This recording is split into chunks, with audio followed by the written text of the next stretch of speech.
Hey folks, I just wanted to share some highlights from the H&H trade show that I promised you.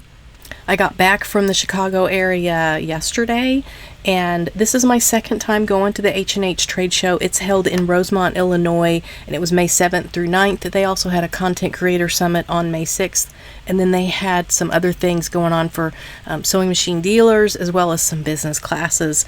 But this is my second time. I went in 2022. I went again in 2025. Both times came home with COVID. So if you notice I sound a little funny, that would be why. And it wasn't just me. A lot of people have come home with COVID from the trade show. That's not the souvenir we wanted, but it's the souvenir we got.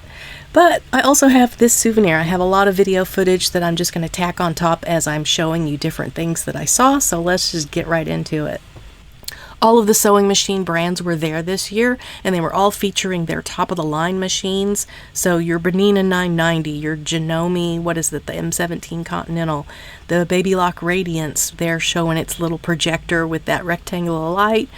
And I thought the Brother Avenir was really cool. They had a sample with it's a clear plastic case, and it's running all the time. So all day long, this thing is running. It's pretty robust, but you could see inside of it as it's on a rotating pedestal. So I wanted to share that with you because I thought that was a kind of cool a display that they had going on with that.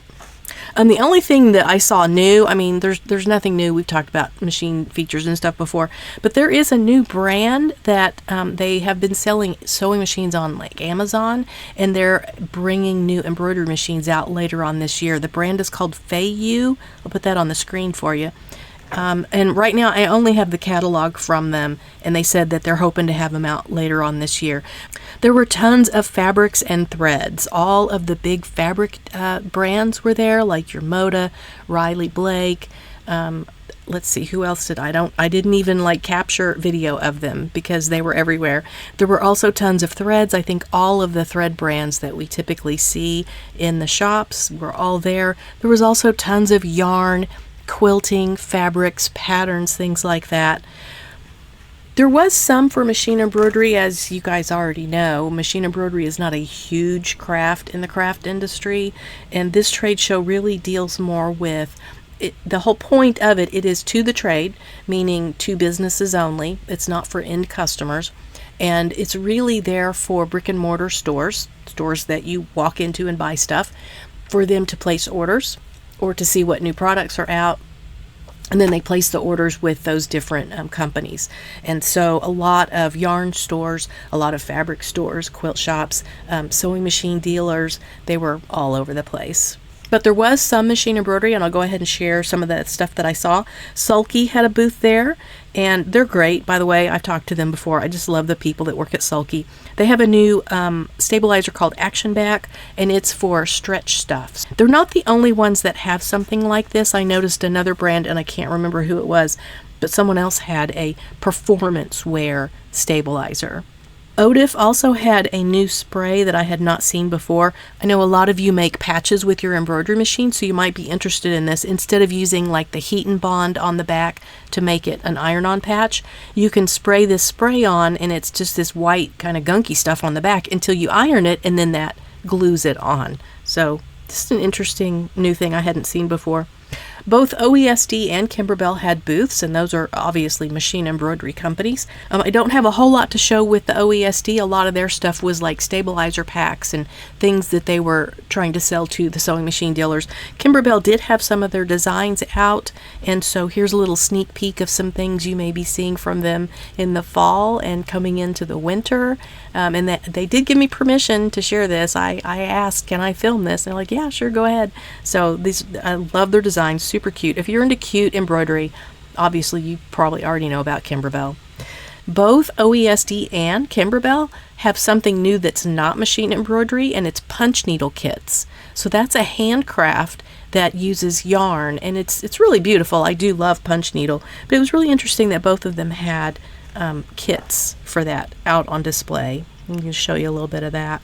So that was really most of what I saw with the machine embroidery. I will show you one other thing that was not on the trade show floor. It is another content creator that I met during the summit, and she created a bag and a pair of sneakers. And you guys saw this in my little preview, so I had to mention this. she used Tula Pink fabrics for her bag and her sneakers. She made the sneakers using a kit from Tandy Leather, but instead of using leather, she created her own like quilted sneaker thing. She also used embroidery designs, also Tula Pink, to coordinate with the fabric, and those designs are from OESD. By the way, she did not use these, but there's Tula Pink and other designers have ribbon too. I kept walking by this booth going, it's like a candy shop. Anyway, I'm getting off topic. So this gal made these sneakers and this bag with these coordinating fabrics and embroidery designs and stuff she bought off Amazon and stuff. And because she really deserves a lot of credit for what she did. That was a lot of work and it looks amazing. So I wanted to share that. A few trends that I noticed from either the show floor with the booths. There were over 550 brands with booths. It was a lot of stuff to see. It took me 2 days just to be able to see everything. And also there were some presentations that I attended that were also talking about trends. And some of the things that you guys might be interested in. Craft kits are still on the rise. They have been on the rise for a while, but especially handcrafts. So embroidery. My friend Melissa from Storyteller Stitchery has these needlepoint kits with her hand-dyed yarns. There's these are cute. I don't know what the brand is on this, sorry, but these are little hand-embroidered stuffies, and I think they're adorable. So kits are still a thing. People want to be able to just buy all the materials all at once. So craft kits is still trending. I'm still seeing glitter, glitter vinyl, glitter foil, glitter gel. Water-resistant fabrics was something that I noticed. I knew that my friend Tracy from Splash Fabrics was bringing her laminated cotton. So it's not a vinyl, it's a cotton fabric that has this laminated process. And she has these really cute prints. The fabric is really soft, so I'm going to try to make a future video where I'm using her fabric because it's amazing. I loved it. But there are also some, not new, but some things that you brush on the fabric and iron it to make it water resistant. Odif has one, and Thermoweb, the Heat and Bond people, also have one. But if you don't want to go through all the trouble of doing that, I'll link down to Splash Fabrics so you can just buy the fabric and it's already water resistant.